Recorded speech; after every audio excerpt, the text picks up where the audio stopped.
lying down on the examination table at the Frankenmuth Urgent Care. I was waiting for the doctor to examine my foot after I stepped on a construction nail. While waiting, I attempted to distract my mind as I began thinking of all the potentially bad things that could result from a failed tetanus shot. Looking around the room, there were the typical posters about first aid and patient rights. But just above my head was a poster with a kitten clinging to a rope. Its back feet are dangling in the air with its little front paws and chin just above the rope. The caption on the poster read, "Hang in there." Well, I thought, that's the plan. As my anxiety increased about what would happen to my foot, I began to empathize with this kitten in the photo who appears to be in trouble. Is it possible she's only a few feet off the grassy ground, so all she needs to do is trust that it'll be okay if she just simply lets go? Or is she clinging to the rope above a snarling pit bull? Hang in there, kitty. However, with the statement, hang in there, the poster conveys the sense that the kitty will be fine, that there'll be a happy ending, either a safe landing or someone will intervene and rescue the kitten. As I lay there waiting for some potentially good news, I realized the kitten must have a happy ending. Otherwise, the encouragement to hang in there wouldn't make any sense. Still, all the cat has to do is hang in there. And like that cat, there are events that take place in our lives that can only be weathered if we hang in there. A frustrating week of work or a grueling car trip home are the moments that we recognize we just have to hang in there because the work week will end with a weekend and the car trip will end once you reach your destination. Yet there are some situations that are so overwhelming that they require us to do more than dangle in the air, hanging on, or waiting for the next disaster to pass. But we're asked to do something to get through the disaster. For instance, suffering a sewerage event that destroyed the church will mandate that we need to hang in there. Well, it also means we need to roll up our sleeves and work together as a church family to rebuild. Of course, this holds the potential of straining our relationships and causing hurt feelings as we make painful decisions of what to do or how to rebuild.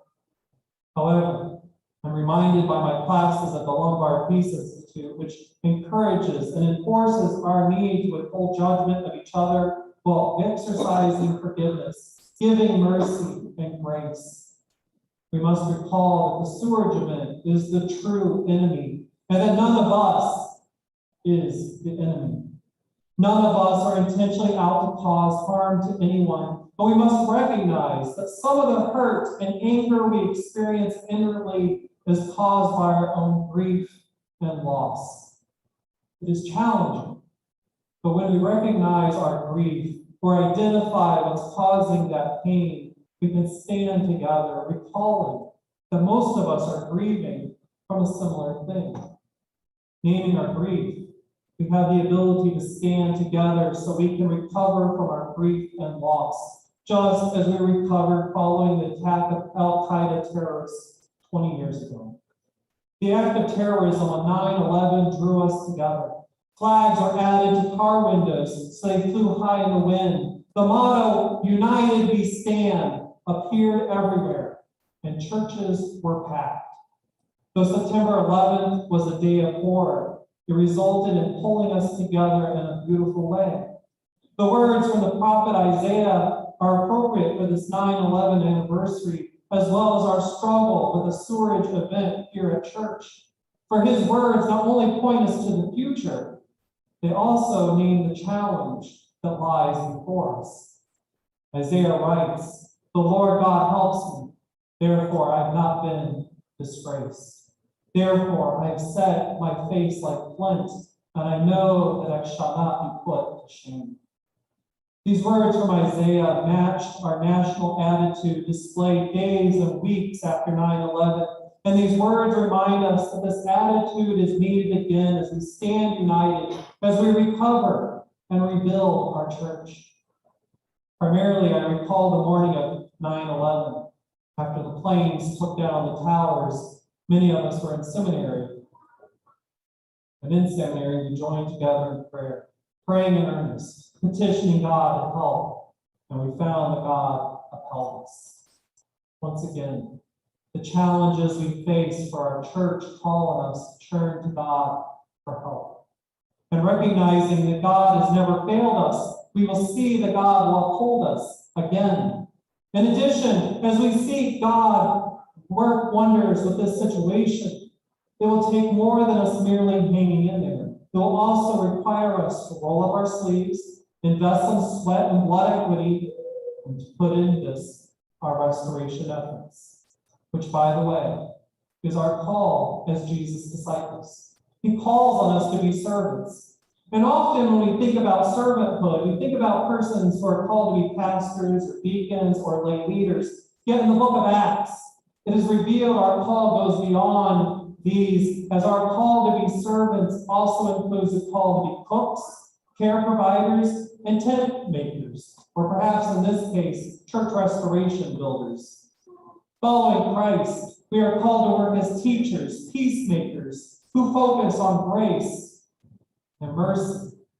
And we must remind each other when our relationships are being strained by the stress of rebuilding, that we treat each other as we would want to be treated, and to see everyone as a child of God, made in the image and likeness of God. Following Christ, we lift each other up, not knock them down, help one another, not hurt anyone, and love each other, not hate or hurt. Our mission, according to Isaiah, is to teach God's ways and to sustain the weary with the word, to serve and encourage the people around us, and to develop relationships that are respectful, honest, and open. Our job as God's people is to make connections and retrain our relationships with each other. Isaiah adds that God awakens the servant's ears to listen as those who are taught, meaning that we, the servants of God, learn by listening to the voices around us. And by listening to each other, we cooperate with each other and with God. Isaiah declares that by cooperating with God and each other, we discover God's voice, which calls us into a better future as we navigate the challenges we face, as we rebuild and seek how to right-size our space in order that we can fulfill our mission to teach, to care, and to seek God. It is in the face of these challenges and discussions that it's important to recall that in our conversations, we have the opportunity to meet God or be met by God. While discussing how we will gather our resources to repair, build new, and repair, we have the opportunity to use these meetings and discussions as a method to reveal Christ's presence. In this way, we will remain open to new insights and fresh perspectives. These conversations can also help us understand our mission as we cooperate with God. And it's in these discussions that we can discover that God is helping us. The prophet Isaiah recognizes, writing, the Lord God helps. In the face of hardship, we're encouraged to hang in there, while we're also encouraged to get involved with God's work as we unite together for a common mission and purpose.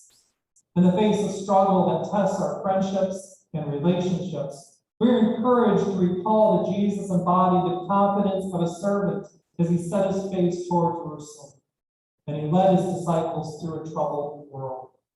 The flint-like face of the servant became the steely determination of Jesus to see his mission through to the end. He was courageous, and he calls us to follow his lead, to be courageous also, walk in faith, and recognize God is with us.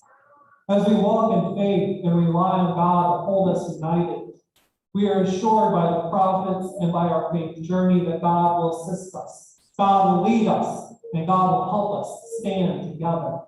This observation is shared by retired General Jim Mattis. After 4 decades in the Marine Corps, General Mattis said our focus should be on rediscovering our common ground and finding solutions.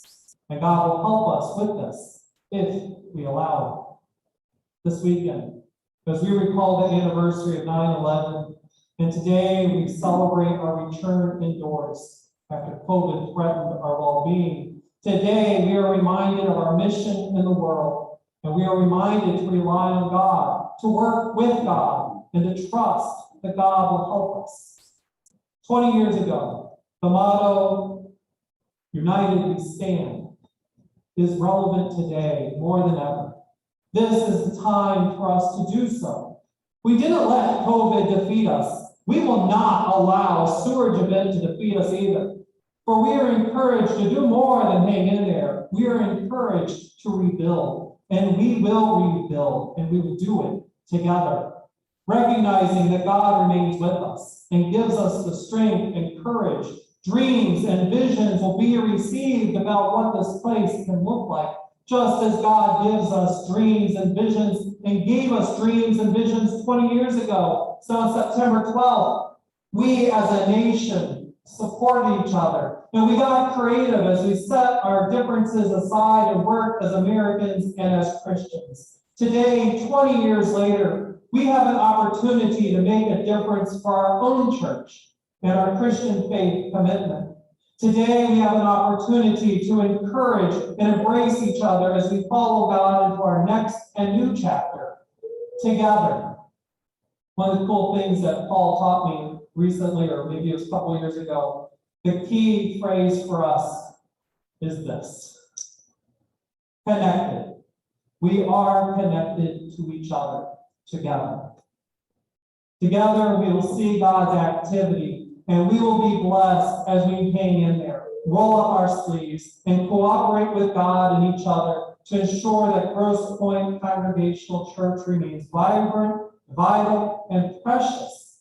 Precious for ourselves and for our community and for future generations. We'll do this united, together, and connected.